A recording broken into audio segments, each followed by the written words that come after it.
माननीय अध्यक्ष महोदय, मैं मेरी पार्टी के तरफ से यशस्वी प्रधानमंत्री जी नरेंद्र मोदी जी के नेतृत्व में वित्त मंत्री ने जो बजट पेश किया है उस पर मेरी बात रख रहा हूं।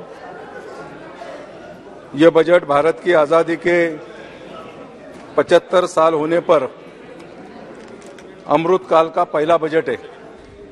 यह बजट महत्वाकांक्षी और समावेशिता पर केंद्रित है, जहां विकास का लाभ किसानों, महिलाओं, बच्चों, अनुसूचित जाति, अनुसूचित जमाती यदि सभी नागरिकों को तक पहुंचेगा। माननीय अध्यक्ष महोदय, माननीय प्रधानमंत्री नरेंद्र मोदी जी के नेतृत्व में एनडीए सरकार ने लक्षित लाभों के सार्वभौमिकरण के साथ ही कई योजना और प्रभावी ढंग से लागू की योजना का परिणाम स्वरूप समावेश यह बजट है। जैसे कि स्वच्छ भारत मिशन के तहत 11.7 करोड़ घरेलू टॉयलेट का निर्माण किया गया है। आज दुनिया में भारत को एक उज्जवल सितारे के रूप में मान्यता दी है। इसका श्रेय माननीय प्रधानमंत्री को जाता है। माननीय अध्यक्ष जी, खाद्य सुरक्षा के प्रति अपनी प्रतिबद्धता को बढ़ाने के लिए सरकार पीएम गरीब कल्याण अन्न योजना के तहत सभी अंत्योदय को प्राथमिकता दी है और परिवारों को 1 वर्ष के लिए मुफ्त अनाज देने का फैसला किया है, जिसका 2 लाख करोड़ पूरा खर्च केंद्र सरकार करेगी। यह गरीबों के हित के लिए उठाया एक क्रांतिकारी कदम है। अध्यक्ष जी, इस बजट में प्रधानमंत्री आवास योजना के लिए आवंटन को 66% बढ़ा दिया है। सरकार का यह कदम स्वागत है। अध्यक्ष जी, इस बजट में एमएसएमई पर खास ध्यान दिया गया है, जैसे कि उद्यम, ई श्रम, एनसीएस और 80 पोर्टल को वापस में जोड़ा गया है। 130 लाख एमएसएमई को क्रेडिट गारंटी की योजना के तहत अतिरिक्त कर्ज दिया गया है। सूक्ष्म एवं लघु उद्योग को सूक्ष्म एवं लघु उद्यम क्रेडिट गारंटी ट्रस्ट के तहत 2 लाख करोड़ रुपए अतिरिक्त क्रेडिट दिया जाएगा। माननीय अध्यक्ष जी, पिछले 9 वर्षों में प्रति व्यक्ति आय करीब दुगनी होकर 1.97 लाख रुपए हो गई है। भारतीय अर्थव्यवस्था का आकार बढ़ा है और यह पिछले 9 साल में विश्व की 10वीं सबसे बड़ी अर्थव्यवस्था से 5वीं बड़ी अर्थव्यवस्था में बन गई। देश करीब 2 साल तक कोरोना से लड़ा।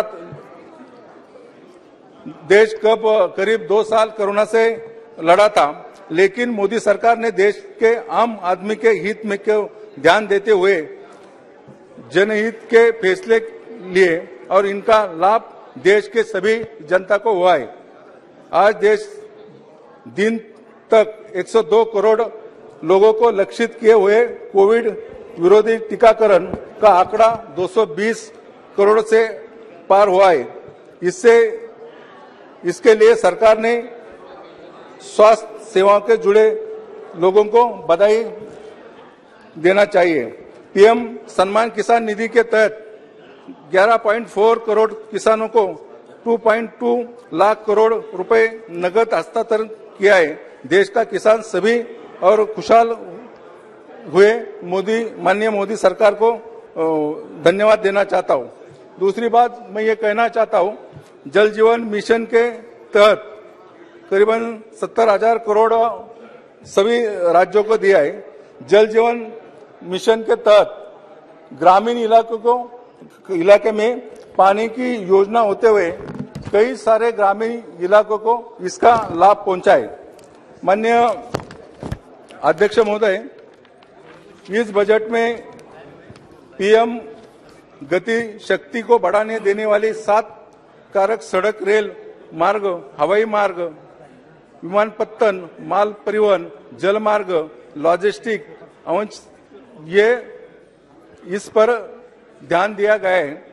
अध्यक्ष जी, पीएम गति शक्ति मास्टर प्लान के दायरे में आर्थिक बदलाव के सभी 7 कारक निर्माण, बहुपक्षीय कन्वर्टिंग और लॉजिस्टिक के दायरे में आए।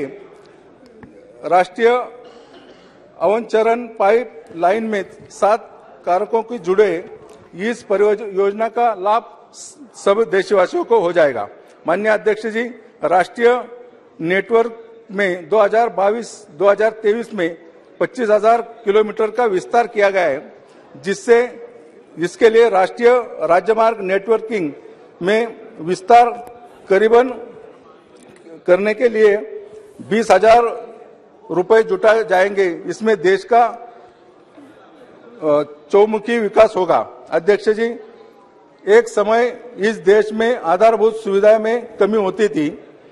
देश में राष्ट्रीय राजमार्गों का कमी होती है। श्रद्धेय अटल बिहारी वाजपेयी जी ने एनडीए सरकार में ये यशस्वी कदम उठा। इसके बाद माननीय प्रधानमंत्री नरेंद्र मोदी जी ने इस निर्माण में गति दी और माननीय नितिन जी गडकरी के नेतृत्व में आज देश में सीमाओं तक वर्ल्ड क्लास सड़कों का निर्माण हुआ है।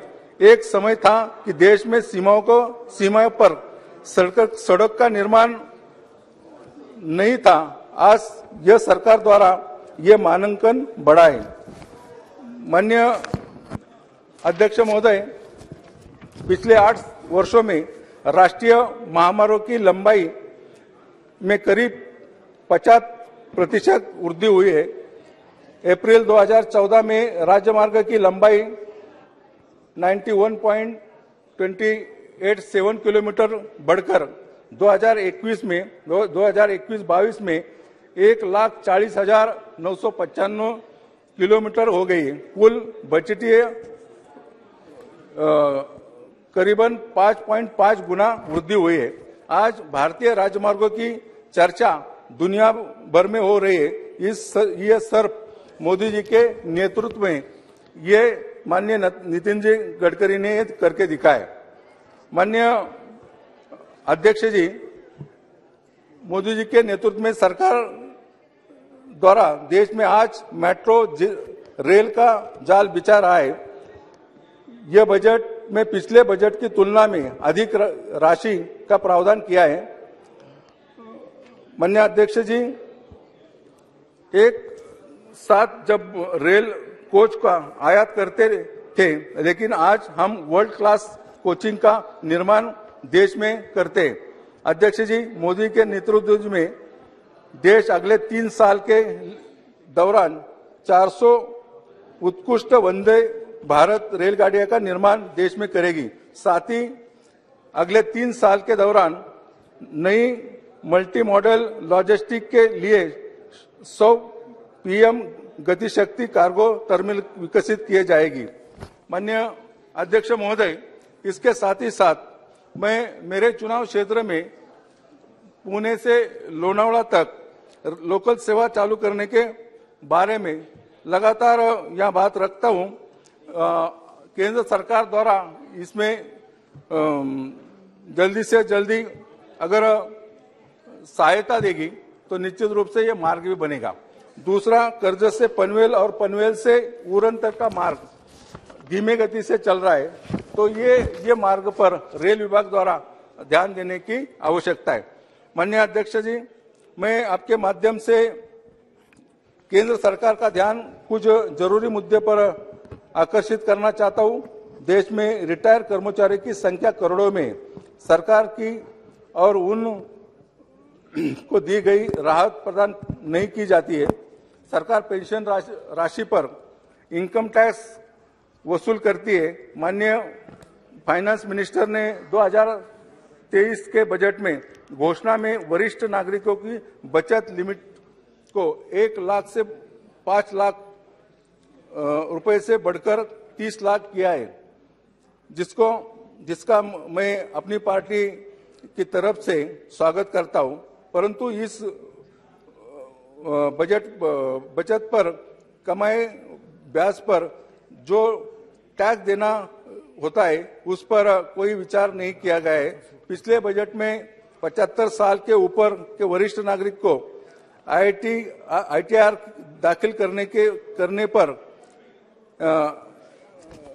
एग्जेंस किया है, पर उनकी ब्याज में कई कमाई पर TDS कट नहीं लेगी। जब ITR भरने पर TDS कैसे वापसी मिलेगी? माननीय अध्यक्ष महोदय, 70 साल के आयु के बाद वरिष्ठ नागरिक मेडिकल बीमा के लिए पात्र नहीं है। इसमें सरकार ने ध्यान देने की आवश्यकता है। माननीय अध्यक्ष महोदय, ये बजट 9 साल का कार्यकाल का माननीय मोदी जी के बजट का एक सर्वोत्तम बजट है। इसमें सभी लोगों पर ध्यान दिया है, जैसे कि गरीब हो, किसान हो, कर्मचारी हो, इस पर सरकार ने ध्यान दिया है। एक अच्छा और सराहना बजट पेश किया है। माननीय वित्त मंत्री, माननीय प्रधानमंत्री का मैं धन्यवाद करता हूं। एक अच्छा बजट यहाँ पेश हुआ, उसका स्वागत भी करता हूं।